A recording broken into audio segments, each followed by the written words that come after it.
еден на друг, или грчкиот збор алелон. Што значи тој збор се појавува многу пати во Новиот Завет. Ја знам дека Никола се студира и учи во старогрчки и ќе мора да го научи тој вокабулар, затоа што се појавува на многу места. Алелон. Љубете се еден со друг. Покажувајте почит еден кон друг. И така натаму. Ностоп се појавува тој збор еден на друг. Оваа серија почнавме со проповедта за Давид и Јонатан. Искрен да бидам. Секако сум ја читал да приказна многу пати. Сум размислувал на сето тоа, сум гледал многу детали. Имаше некои работи кои ги открив стварно во оваа серија за прв пат. Моментот кога Јонатан се соблеко, кога го запознава Давид за прв пат. И кога вика ја зема на метката ја стави врз Давид, го зема својот меч му го даде на Давид. Викам зошто тоа го прави? Не ме е јасно како што е символиката во тоа.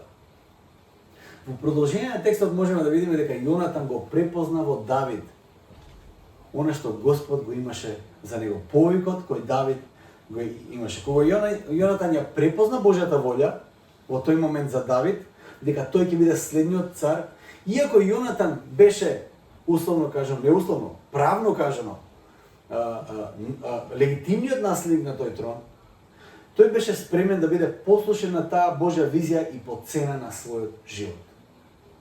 Го препозна тоа кај Давид. Го возлюби толку многу, што својот живот го стави во опасност. Копијата која требаше да лета кон Давид, полета кон него. Животот на Давид значеше смрт за Јонатан. И Јонатан тоа добро го знаеше. Ако Давид беше избран за цар, тогаш Јонатан никогаш немаше да стане цар. Нешто кое со право му следуваше како престолов наследник. Јонатан ми е како некое ехо на Јован Крстител. Го припреми патот за Божиот помазаник, без разлика дали тоа значи живот или смрт за него. Не е само Јонатан кој носи ваков повик, туку секој еден од нас е повикан да го живее животот според Божјата замисла и провидение, без надпревар за поволна позиција или некаква слава. Како што вели во Филипјаните 2:3 вели, не правете ништо од честолюбие или за празна слава. Не правите ништо од честолюбие или за празна слава, колку луѓето да ве видат. Но од понизност сметајте се еден друг за погорен од себе си. Тој карактер, таа природа можам да ја видам кај Јонатан. И толку е разорувачка. Јонатан би станува еден од милините ликови во Стариот Завет, онака случајно. Но тоа што, знаете, Џон Калвин кажал, човечкото срце е фабрика за идоли. Ние сме во состојба од најсветите нешто да направиме идол. Дури и сметањето на другиот за погорен од себе си, ние можеме да го превртиме и да го правиме тоа за празна слава. Дури тоа може да направиме за празна слава. Не знам дали гледате The Office, дали сте го гледали тоа шоу, The Office. Двајт Шут, го знаете Двајт Шут? Има една епизода каде што Двајт и Енди во таа канцеларија се надпреварува кој на кого повеќе да му направи услуга, кој на кој повеќе да служи. Така се ствара тензија. Овој му ја отвара вратата, овој другата врата му ја отвара. И така се служат еден на друг цело време. Не затоа што сакаат еден на друг да се служат, туку едниот да го направи другиот должник за услуга. Понекогаш ние тоа знаеме да го направиме. Јонатан не падна на тој тест. И тој беше целосно предаден на Божјата волја, каква и да беше таа за него. Почнахме со еден таков однос, што значи да ги гледаме другите погорен од себе си. Продолживме со таа некоја проповед за како не треба да се служиме еден на друг. Како не треба да бидеме чувар на својот брат. Минатата недела зборувавме за Каин и Завел. Многу е важно да се прашаме која природа имаме, затоа што во приказната Каин манифестира една природа, Авел манифестира друга природа. Која природа имаме ние? Авел е тивок и кроток. И знаете, во текстот кај што се појавува Авел, не кажува ниту еден збор. Нема дискусија со Авел. Он е тивок. Иако во продолжение на библискиот текст и во Стариот и во Новиот Завет, Бог кажува крвта на Авел вика и зборува од земјата. Но самиот Авел не кажа нито еден збор. Зборува тој преку своите дела погласно отколку преку своите зборови. Кога дава од себе, тој го дава најдоброто. Таа природа може да видиме кај Авел. Каин секогаш има нешто да каже, Каин апсолутно секогаш има нешто да каже. Циничен е и не бира пред кого да биде циничен. Ако видиме само како тој зборува со Бог, тоа е ужасно. Господ го прашува, кај е брат ти Авел? Каин знаете како одговара? Што јас да не сум му бебиситер на брат ми. Што мене ме прашуваш? Отприлика така зборува тој. Циничен и не бира пред кого. Причината за проблемите во животот и немирот во животот секојаш ја гледа кај другиот. Самоправедноста и бегањето од Божјото присуство го прегрнува како свој идентитет. Отугеноста од Бог и ближниот станува неговиот нов идентитет. Ако видиме како завршува приказната за Каин, кој тој подосно како го убива својот брат Авел, кога зборува со Бог, тој на некој начин кажува јас сум прогонет на земјата и тоа е мојот нов идентитет. Отугеноста од Бог и ближниот станува неговиот нов идентитет. Тој не е во состојба да биде чувар на својот брат, едноставно не е. Денес ќе читаме еден текст и ќе видиме како треба да бидеме чувар на својот брат или во овој случај на своите браќа. Минатава недела зборувавме како не треба, а сега зборуваме како треба да бидеме чувар на својот брат и своите браќа, својата сестра или своите сестри. Во текстот се браќа, ама тоа не е ограничено само на браќа. Немојте жените тука се во посреда да кажете тоа не е за нас. Значи сега мажите, слушајте ја поракава. Ќе читаме Битие 45 глава, 1 до 15 стих. Ќе ве замолам да станете и слушајте внимателно. Битие 45, 1 до 15. Тогаш Јосиф, не можејќи повеќе да се воздржи пред оние што стоја околу него, извика: отстранете ги сите од мене. И така никој не остана при Јосиф кога им се откри на браќата своји. Па заплака силно така што чуја египјаните, а се чуи во домот на фараонот. Им рече Јосиф на браќата своји: јас сум Јосиф, дали е уште жив татко ми? Но браќата не можеа да му одговорат бидејќи се уплашија пред него. Но Јосиф им рече на браќата своји: дојдете поблизу до мене. И тие пристапија, а тој им рече: јас сум Јосиф, братот ваш, кој го продадовте во Египет. А сега пак не жалостете се ниту да жалите што ме продадовте ваму, бидејќи Бог ме прати мене пред вас, за да го запази животот ваш. Зашто има веќе 2 години откако настапи глад на земјата, а уште 5 години остануваат во кои ќе нема ниорање, ниту жетва. Затоа Бог ме прати пред вас, за да ве зачува на земјата, а и да ве го запази животот со големо избавување. И така не ме пративте вие ваму, туку Бог, кој ме постави како татко на фараонот и господар на целиот дом негов и кнез на целата египетска земја. Вратете се брзо кај таткото мој и кажете му вака: вели синот твој Јосиф, Бог ме постави за господар на целиот Египет, дојди кај мене, не одлагај. Ќе живееш во земјата Гесем, ќе бидеш близу до мене, ти и синовите твои и внуците твои и ситниот и крупниот твој добиток и се што е твое. А јас ќе се грижам ваму за прехраната твоја, зашто глад ќе има уште 5 години, да не загинеш ти и синовите твои и се што е твое. Јете, гледате со очите ваши и братот мој Вењамин со своји очи гледа дека мојата уста ви го зборува. Раскажете му на таткото мој за сета моја слава во Египет и за се што видовте, па поскоро доведете го вамо таткото мој. Потоа го прегрна братот свој Вењамин и плачеше во прегратката негова, а и Вењамин плачеше за братот свој. А ги бакнуваше сите браќа своји и прегрнувајќи ги, плачеше, потоа неговите браќа разговараа со него. Амин. Може да седнете. Кој е контекстот на приказната? Не знам дали ја знаете приказната. Тоа е животот на Јосиф има еден интересен старт. Јосиф како дете добива сонови од Бог. Еден од соновите е сите се на поле, он со семејството, сите жнеат и сите прават снопови. И сите снопови што се таму на неговите браќа се поклонуваат на неговиот сноп. И он со сил памет ја раскажува таа приказна на неговите поголеми браќа. Мислам, тоа е рецепт за катастрофа. Ја кажа, приказната и не застанува тука, само овој друг сон, каде што не само другите 11 звезди кои му се поклонили на него, кој стои вака на некое издигнато место, туку и сонцето и месечината. Тоа што веќе одека и татко му. Па и татко му држи лекција и така натаму и така натаму. Јаков, татко му, контекстот е следен, му даваш, го сака Јосиф најмногу затоа што е првородениот од жената која тој ја сака.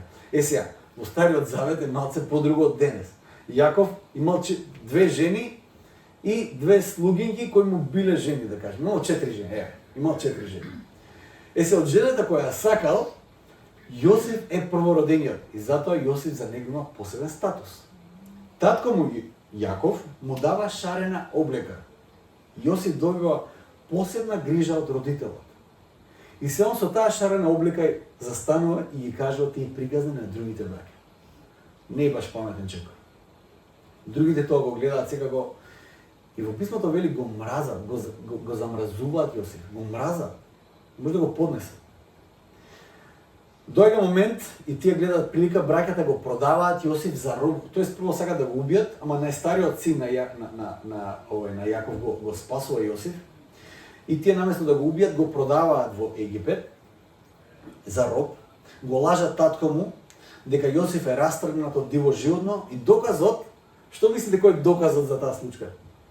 Па на метката која му е дал татко му натопено во крв и сега тогаш немало ДНК тестове да се потврди ово, и татко дека тоа е тоа. Син ми е растргнат од диво животно, немам веќе син. Јосиф завршува во куќата на Потифар и станува управител на сиот негов дом. Потифар е како началник на свештениците во Египет. И тоа е група на водачи во Египет кои имаат посебен статус таму, посебна моќ имаат. А Потифар е началникот на тие свештеници. Сега што се случува таму? Јосиф, Бог е со него, му ја отвара вратата на сите можни полиња, но жената на Потифар лажно го обвинува Јосиф за обид за силување. Јосиф завршува во затвор. Си мислите дека такви драми има само во 21 век? Па не би имало и тогаш. Само што не било све на телевизија или на социјални медиуми испукано. Јосиф завршува во затвор. Јосиф станува во затворот, управител на затворот, и има една сцена каде што тој ги толкува таму соновите на пекарот на фараонот и на пехароносецот на фараонот кои во тој момент биле во затворот. Пехароносецот на фараонот е ослободен и вратен на позиција како што му кажа Јосиф. После 2 години фараонот има сонови и никој не може да ги протолкува и пехароносецот му текнува: има еден дечко таму во затворот, ми помогна на мене. Јосиф доаѓа, ги толкува соновите, му кажа на фараонот: треба да одбереш човек кој е мудар, кој ќе може да го изменаџира сиот овој проект за сезоната која доаѓа. Фараон го постава Јосиф како надвивник на целиот Египет. Јосиф е ставен на најважната позиција во Египет после фараонот, да ја менаџира најавената суша од Бог и да изгради силоси во кои ќе собира жито и ќе ја спаси земјата од глад.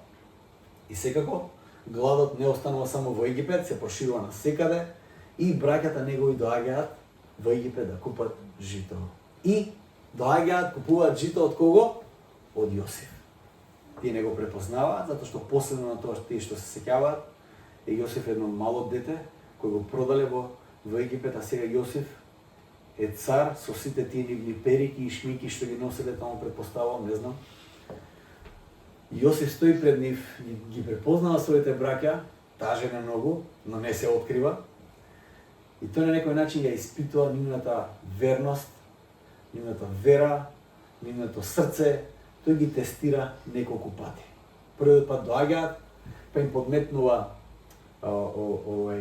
пари, им става во ваквото и не им верува дека се дојдени само за жито, ги вика: вие сте шпиони, дојдете заради тоа, вашите намери се лоши. И така се разврудува приказната и ова сега што го читавме е вториот пат откако неговите браќа доаѓаат да купат жито и сега Јосиф е пред нив. Има една цела драма што се одвива таму. Јосиф им го подметнува својот пехар во житото, демек некој го украл. И кој го украл? Го украл Вењамин, тој вториот син кој Јаков најмногу го сака после Јосиф, пошто е од жената што ја сака, нели се малце замрсна шпанска серија, како да е. Те завршуваат повторно со Јосиф во собата и Јосиф овде веќе не може да се додржи. Јас не знам како издржал до тогаш. Јас, например, имам ужасно лице кога плачам. Ако ме видите, јас сум нагрдиот човек што посеја се. Некако ми се испревртува лицето. Не знам дали Јосиф бил таков, но не знам како издржал. Стварно не знам како издржал.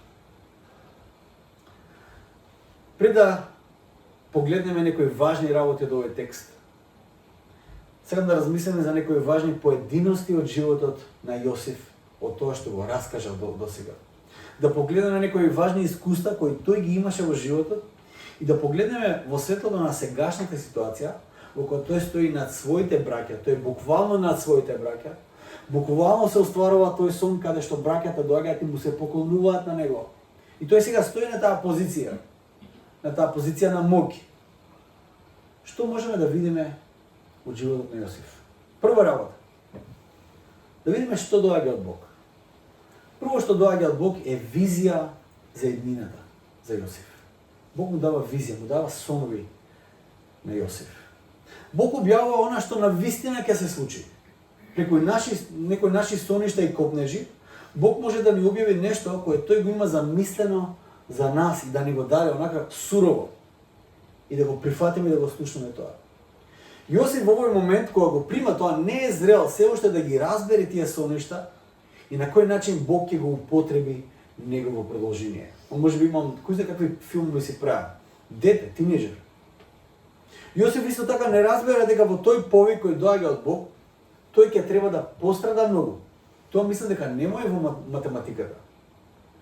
Пред благословот кој доаѓа во нашиот живот, кој не можеме да го заслужиме, сепак за да бидеме во состојба да го примиме, мораме да бидеме преобразени од Бог и обликувани на начин на кој тој благослов ќе биде не само за нас, туку и за сите околу нас. Затоа што, знаете, визијата која Јосиф ја има, тој е на пиедесталот, другите му се поклонуваат. Тој не може да ја замисли сушата, не може да замисли ништо од тоа, дека преку таа позиција во која Бог ќе го води, тоа нема да биде благослов само за него, туку благословот кој Бог му дава треба да биде за сите околу него. И тоа не само за неговото семејство, туку за целата земја и целиот регион каде што Јосиф ќе се наоѓа. Прашањето многу често пати за нас ќе биде дали сум спремен за процесот кој доаѓа. Бог ретко ќе го објави процесот низ кој треба да поминеме. Зошто? Ако не си спремен да го поминеш патот, никогаш нема да бидеш во состојба да дојдеш до целта. Ако не си спремен да го изодиш патот, целта нема никогаш да дојде. Мораш да го изодиш патот. Јосиф мораше да го помине патот со Бог, за да може да ја постигне целта од Бог. Божиот благослов е за мене, но никогаш не е само за мене. Втора работа, што доаѓа од татко му? Освен Бог, во животот Јосиф го има и татко му. Од татко му тој добива една повластена позиција. Позиција на омилен син. Моето прашање е што ќе се случеше ако Јосиф го примеше благослов од Бог да стои како втор човек до фараонот, без притоа да го изоди патот што го изоди. Што ќе се случеше? Што мислите ви? Тоа дете кој без пардон ќе се окаже сонот што го има, кој и он добро знае што значи тоа, дека сите снопови на браќата ќе се погледнат на неговиот сноп, си окажува тоа, што ќе се случеше ако он како таков застанеше на втората најважна позиција на моќ во тогашниот свет. Што ќе се случеше ако Јосиф веднаш после соништата кој ги имаше со шарената облека која носеше, со грижата која добиваше од дома, веднаш седнеше на престолот. Кој знае како ќе заврши приказната? Но се сигурно знам дека немаше да читаме за Јосиф кој сега го читаме. Затоа што Јосиф за кој сега читаме беше Јосиф кој помина низ еден пат, кој го обликува да биде спремен за службата која беше наменета за него. Некои предности и бенефиции кои ги наследуваме, ги сметаме за привилегија и благослов, без да знаеме дека може да бидат нештата кои ќе не турнат во мрачна животна дупка. привилегијата и благословот кој го уживаше Јосиф како дете, бе тие кои го донесува до опасна ситуација. Понекогаш нашите бенефицирани околности знаат да бидат пречката за да го добиеме големиот благослов од Бог. Секако Бог, секоја ситуација, според неговото провидение, ќе ја искористи да не донесе до таа цел. Било какви споредби на нашата состојбата на другите, за да се чувствуваме подобро или полошо, во контекст на Божјото провидение губи секаква смисла. Со други зборови, било каква споредба ние да направиме, кај стоам јас во споредба со другиот, нема никаква логика. Зошто? Затоа што тоа што Бог го има за мене, го нема за друг и обратно. Мораме да се држиме до провидението и повикот кој Бог го има за секој еден од нас. Доаѓаме до нашиот текст. Јосиф веќе го изодил патот, бил тестиран на еден куп начини, бил со жената на Потифар, бил тестиран да преку скратен пат да дојде до силна позиција, до задоволство, до што и да е. Бил тестиран на многу начини. И доаѓа до таа позиција на моќ, до таа позиција на одговорност, до тој благословен момент во неговиот живот, каде што тој е недопирлив во овој момент. Недопирлив е. Нема некој кој може нешто да му каже на Јосиф. Самиот фараон вели во препораките за следните 14 години, пошто има 7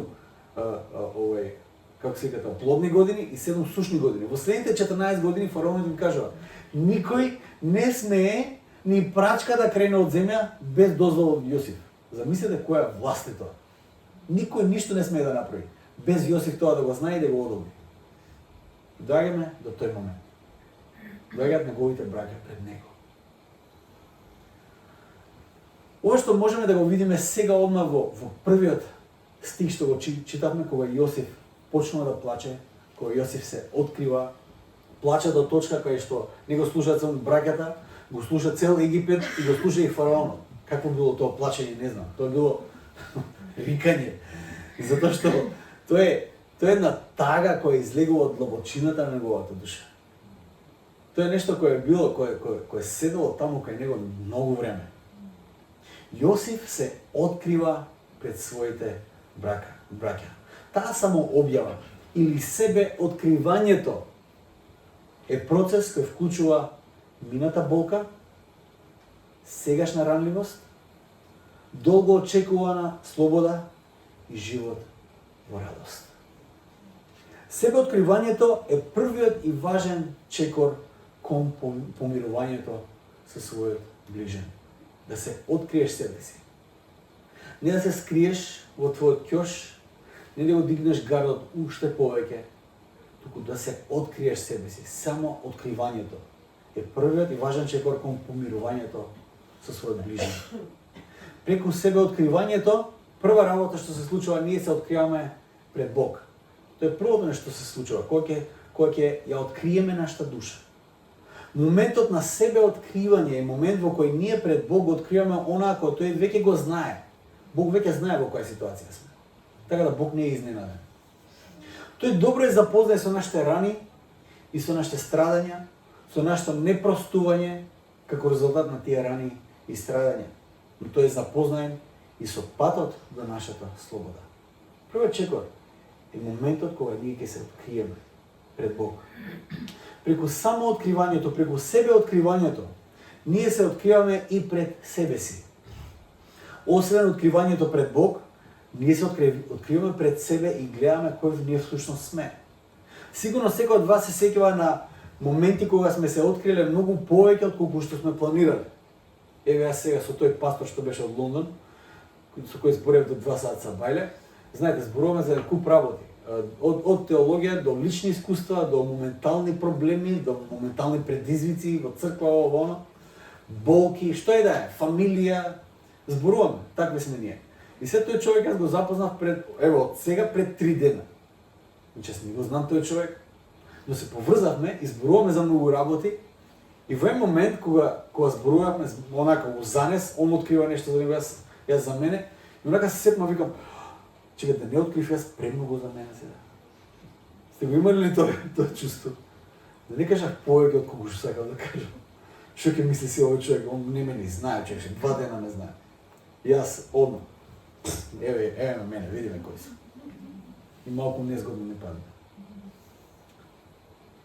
Интересно е дека вториот аспект на тоа себе откривање е токму тој аспект, каде што јас, зборувајќи преку таа молитва, дали е тоа разговор со Бог или разговор со ближниот, во кој е тој духовен момент каде што се откриваме еден со друг.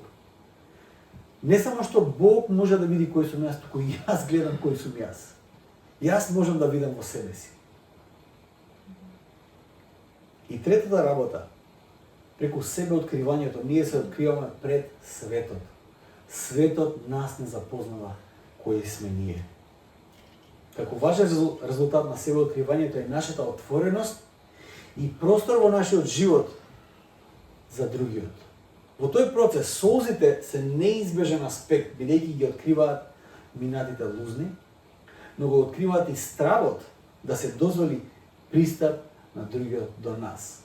Кога ќе се сепнеш, тоа е еден показател на некој страв. Страв, дека другиот сега може да има пристап до тебе, кој може би ти не си го дозволил онака контролиран.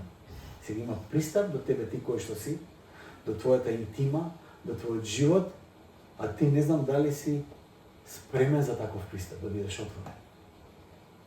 Откривањето на твоите лузни, на твоите солзи, е значи откривање и пред целиот свет и дозволување пристап на другиот до нас. Но во исто време ја открива возбудата за помирување и надеж за живот во искрена љубов. Знаете, кога ќе се откриеме толку, онака суптилно се појавува еден копнеш за слобода. Да живееш во слобода од таа затвореност, од тој ќош, од таа мрачна одера, од таа мрачна соба во која си затворил, мислејќи дека ќе се заштитиш. Пошто кога веќе се е на виделина, тоа е нов вид на слобода. Се појава тој суптилен копнеш, до стравот дека си отворил малце повеќе, се појава таа надеж дека јас можеби во конечност ќе живеам слободен. Јосиф ја доживеа таа слобода на еден таков силен начин, што неговиот плач не му беше гале да биде слушнат не само од неговите браќа, немаше страв тоа да го направи, не само неговиот плач да биде слушнат од околината, дуку и човекот кој тој можеби се обидуваше да го импресионира во одреден момент, фараонот. Фараонот го слуша неговиот плач. Прашањето е како е можно, после искуството кое го имаше Јосиф, да дојде до таков момент на себе откривање пред браќата кои тие го продале. Како е можно?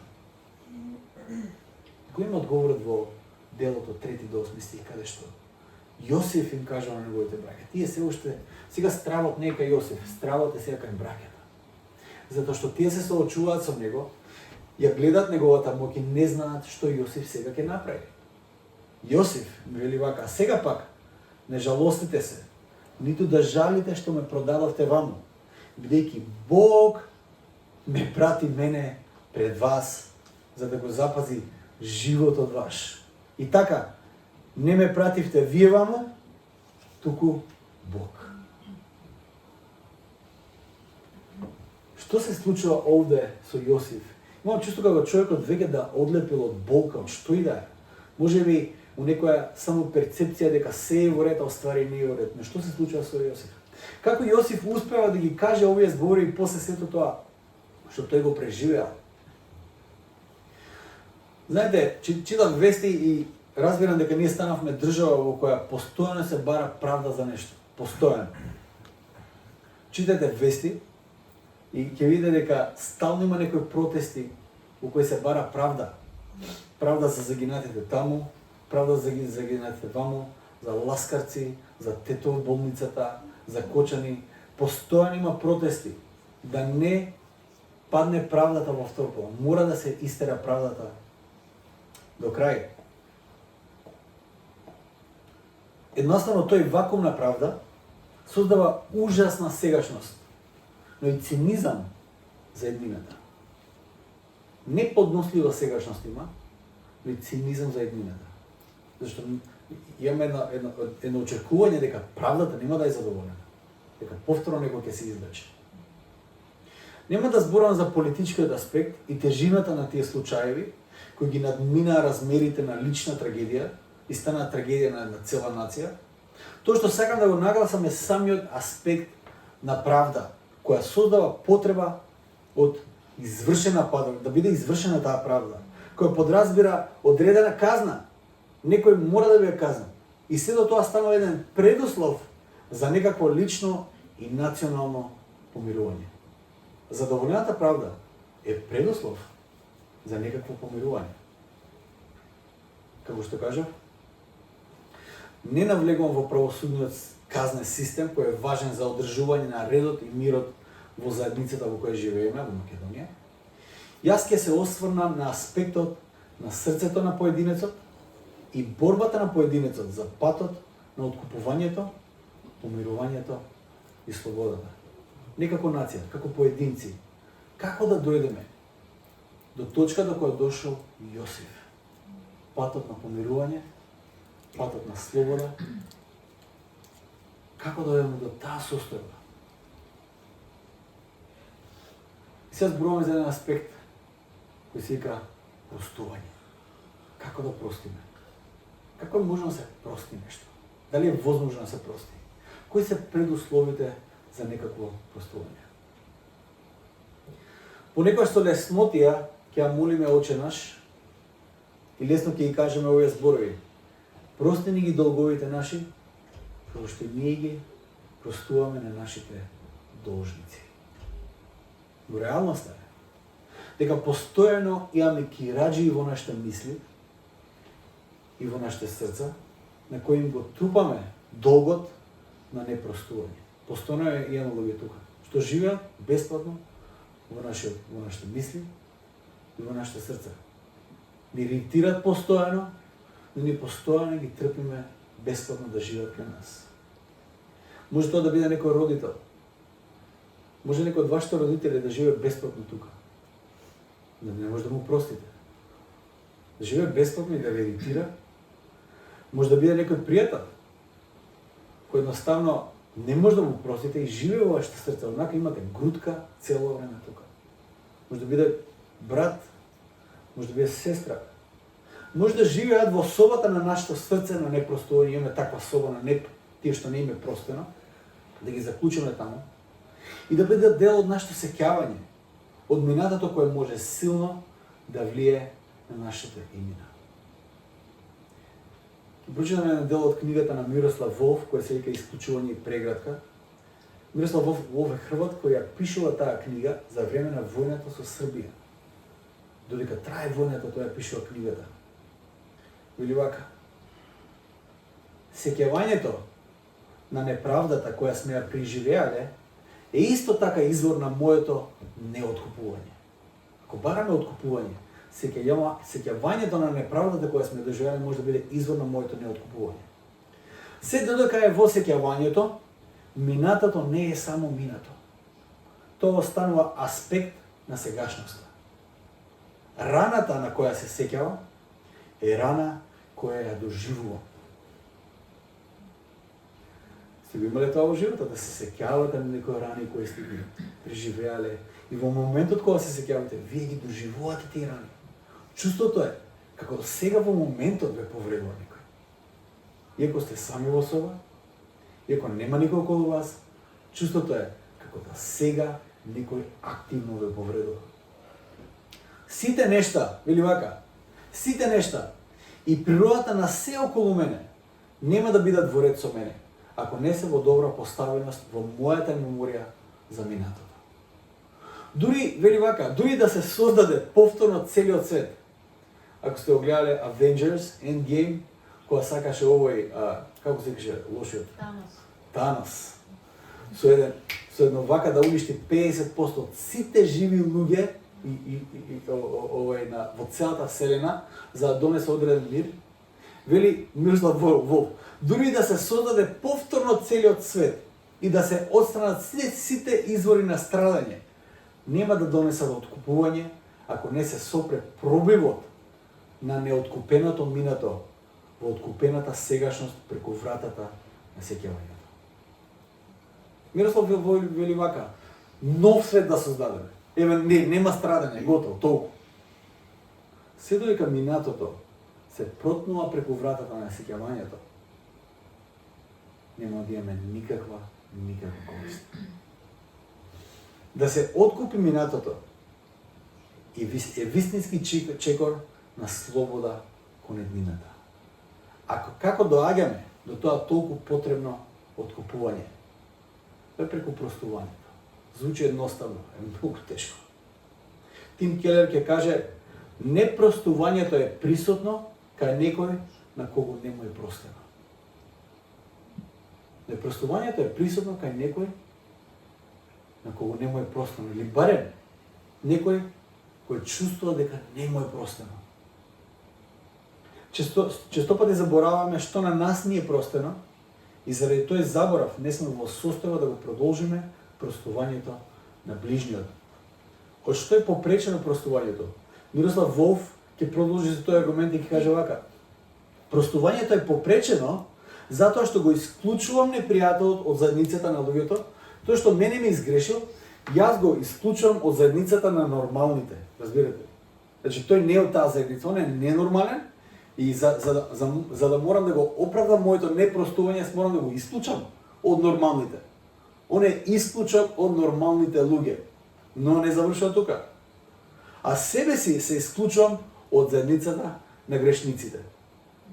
За мојот аргумент да држи вода, морам тој што мене ми изгрешил да го исклучам од нормалните, а себе си да се исклучам од сите грешни. Тогаш во тој случај, моето непростување има легитимитет. Но дали е тоа вистина? Преку болката која произлегува од повредата, другиот го отцрнуваме до точка на отуѓување. Кој нашиот поглед е на болката цело време, патот на простување и помирување е попречен, константно. Но другиот дел за мене, според мене е поважен. Неможноста да се видиме самите себе како извор на повреда за другите е вистински проблем, кој е резултат на вистинско слепило. Простувањето отвара вратата на љубовта и грижата за ближниот без разлика на минатото. Простувањето отвара вратата да можеме да видиме во Божјото провидение и водство во минатото. Всушност, силата на простувањето е во тоа што има способноста да го менува дури и минатото во поглед на Божјото провидение. Може да се кажеме, добро, минатото не може да го смениме. Океј, не може да ги смениме настаните кои се случиле во минатото. Но толкувањето на минатото може да се смени многу. Минатото на кое се сеќава Јосиф не е минато кој го доживеал во моментот кога го живеал минатото. Во моментот кога тој бил продаден од своите браќа, моменталната состојба на Јосиф беше јас сум продаден од моите родни браќа.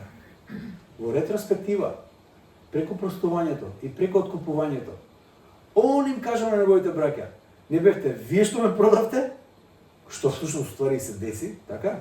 Тоа е факт, тоа не е устилот, не се деси, се деси тоа. Но се кажа, не бевте вие, туку Бог мене ме прати овде за одредена цел. Минатото на Јосиф е сменето.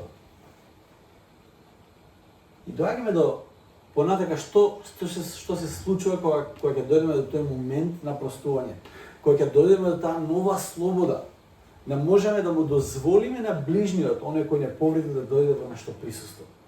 И без страв. Што се случува? 9 до 13 стих гледаме дека Јосиф се грижи за својот брат.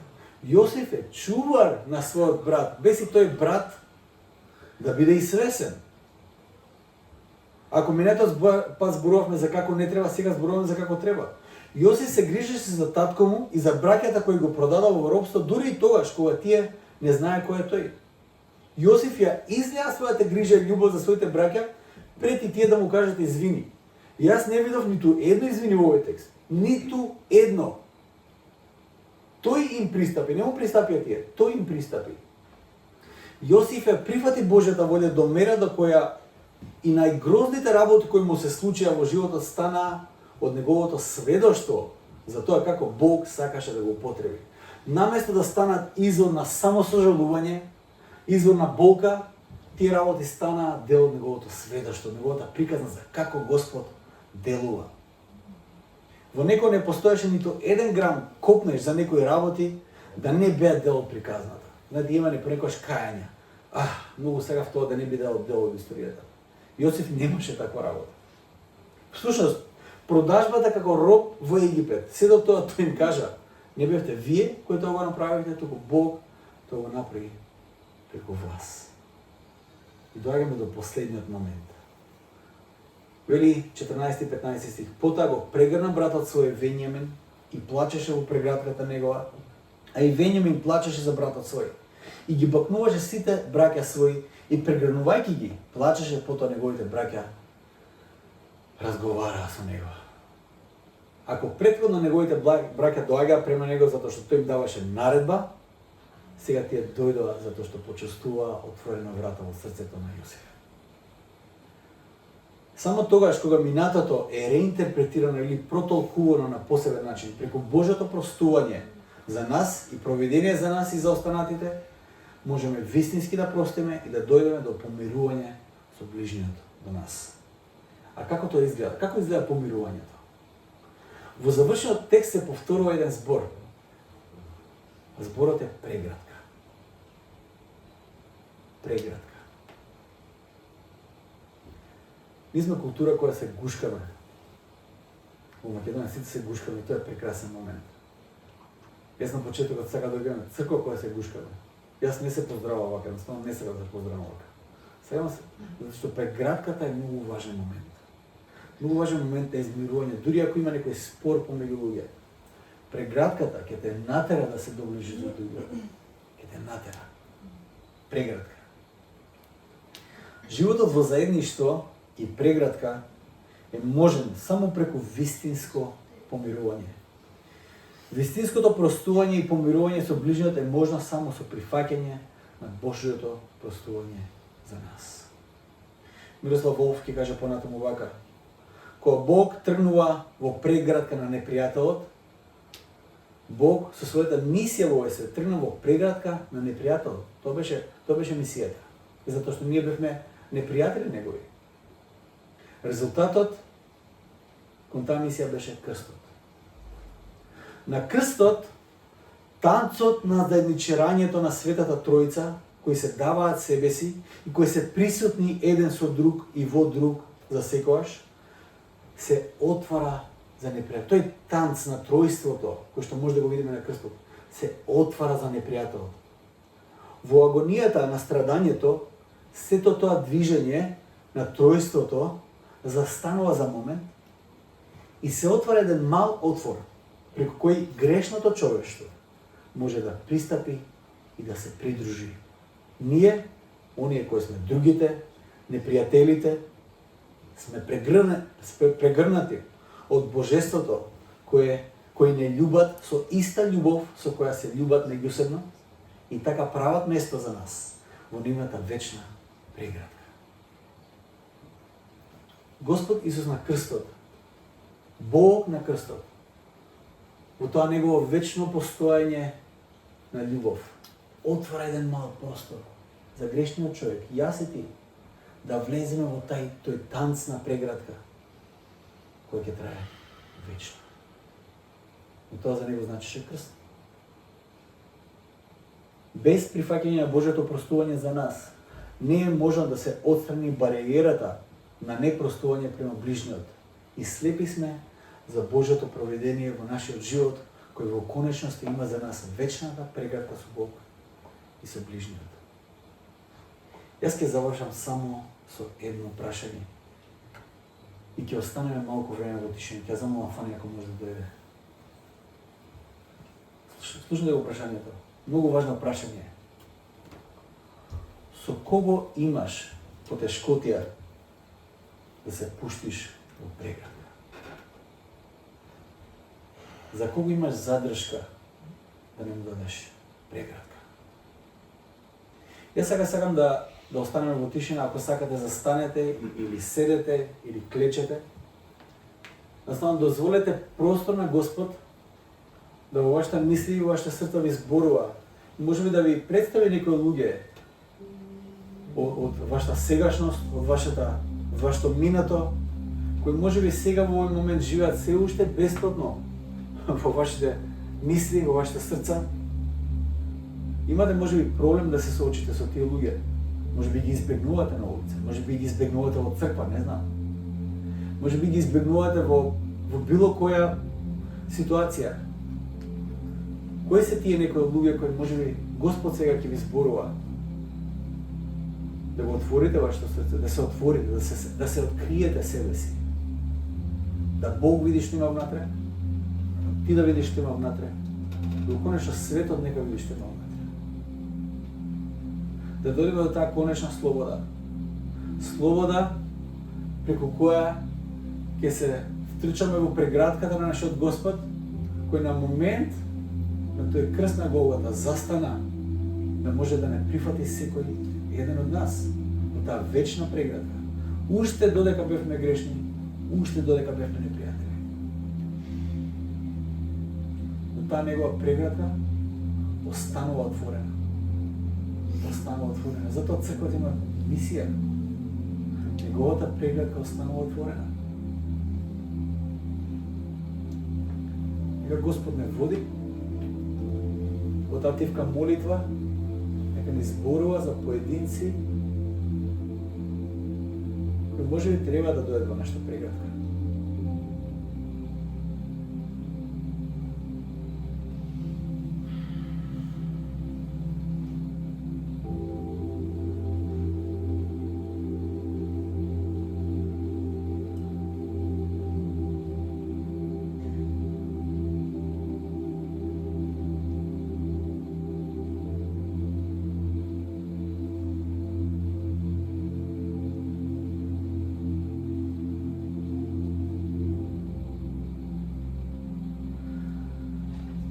Свети Душе, води ги нашите мисли, Господи. Води не нас до вистинската слобода, Господи. Татко мој, сакам да се молиме со молитвата, прости ни ги долговите наши, како што ние ги проштеваме нашите должници. И Господи, сакам да ги кажам тие зборови во вистина.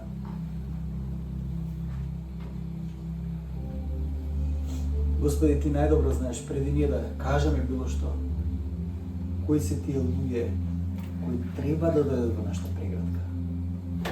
Кои се тие луѓе кои треба да ги пречекаме во нашата преградка на ист начин на кој Јосиф ги пречекал своите браќа. Татко мој небесен, донеси Твојата милост, Твојата благодат, Твоето простување, за да можеме да се љубиме еден со друг, да си служиме еден на друг. Татко ме сте молам да немаме задршка во тие работи. Да немаме задршка во љубовта која искажуваме еден на друг, Господи. Затоа што Ти немаше никаква задршка да ме сакаш до самиот крај. Те молиме, Господи, прослави се. Преку се, земи нашата болка, толкова го нашето минато да видиме дека преку Твоето провидение, преку Твојата работа, Господи, како што вели апостолот Павле, се содействувало за доброто на мене, за растежот во кој Ти ме повикуваш. Апсолутно се. Дури и најболните моменти во нашиот живот, како што Јосиф го гледа своето продавање како акт кој е од Тебе, за да може да дојде на место каде што Ти го повикуваш, Господи. Те молиме, Господи Боже мој, донеси ни слободата, Господи. Слободата која даваѓа само од Тебе, Исусе Христе. Ти сакаш да бидеш наш спасител, затоа што тоа Ти и си. Составаме, Господи, во Твоите раце. Благословине со Твојата природа. Господи, донеси Твојата слобода, донеси радоста на спасението. Боже, нека радоста во Господа биде нашата сила. Не некои алатки кои ние ги практикуваме, туку радоста во Господа да биде нашата сила за животот кој доаѓа. Се оставаме, Господи, во Твоите раце, благословине, биди со нас.